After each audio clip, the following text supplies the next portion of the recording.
कांग्रेस को आधार देना पड़ेगा कि वो वहाँ से क्यों चुनाव लड़ना चाहते थे।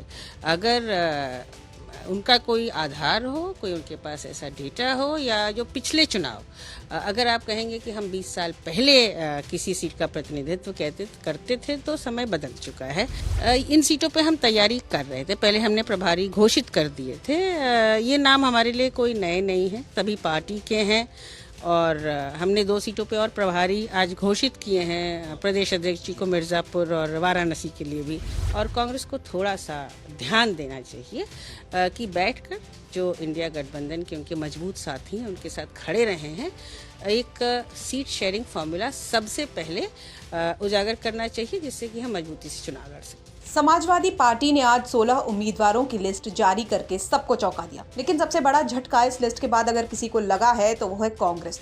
समाजवादी पार्टी के 16 कैंडिडेट्स की लिस्ट को एक तरफ जहां कांग्रेस स्वीकार नहीं कर रही है और कह रही है कि ये लिस्ट सपा की अपनी लिस्ट है, इंडिया अलायंस की नहीं, तो वहीं सपा का कहना है कि सीट शेयरिंग के मामले पर कांग्रेस को ध्यान देना चाहिए और समय पर अपने इंडिया अलायंस के मजबूत साथियों के साथ खड़े रहना चाहिए। इसके बाद ये साफ हो गया है कि सपा की लिस्ट जारी होने के बाद कांग्रेस और सपा के बीच ऑल इज वेल तो नहीं है। सपा ने जैसे ही अपने 16 कैंडिडेट्स की लिस्ट जारी की थी तो सबसे पहले कांग्रेस की तरफ से प्रतिक्रिया सामने आई थी। कांग्रेस पार्टी के माइनॉरिटी सेल के प्रदेश अध्यक्ष शाहनवाज आलम ने क्या कुछ कहा था, पहले वो सुनिए। देखिए, समाजवादी पार्टी की लिस्ट है, इंडिया गठबंधन की लिस्ट नहीं है ना। और उत्तर प्रदेश में इंडिया गठबंधन को चुनाव लड़ना है, इसमें आरएलडी भी है, कांग्रेस भी है, समाजवादी पार्टी भी है, आगे चल के हो सकता है इसमें बसपा भी आ जाए और लोग भी आ जाए।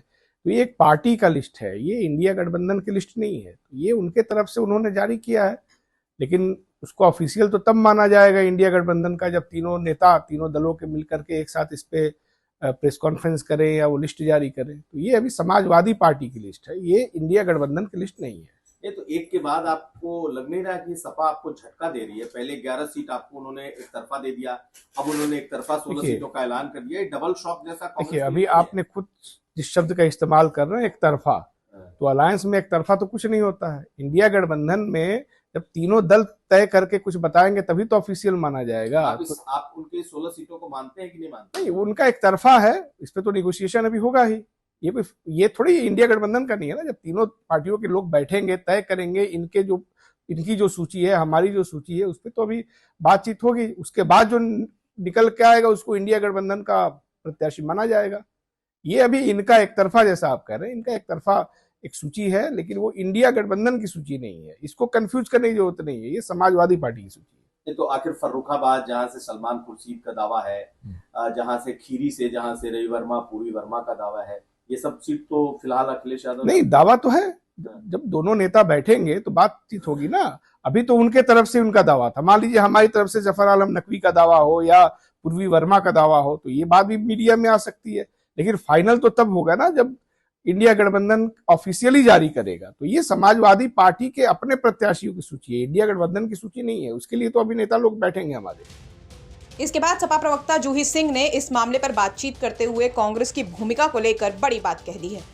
देखिए, हम लोगों ने जब पीडीए का नारा दिया तो दलित, पिछड़े, अगड़े, आधी आबादी सबको उचित प्रतिनिधित्व उनके अधिकारों के अनुसार देने का हम लोगों ने एक अनाउंसमेंट किया था। इस लिस्ट में ये दिख रहा है कि राष्ट्रीय अध्यक्ष जी की सोच क्या है।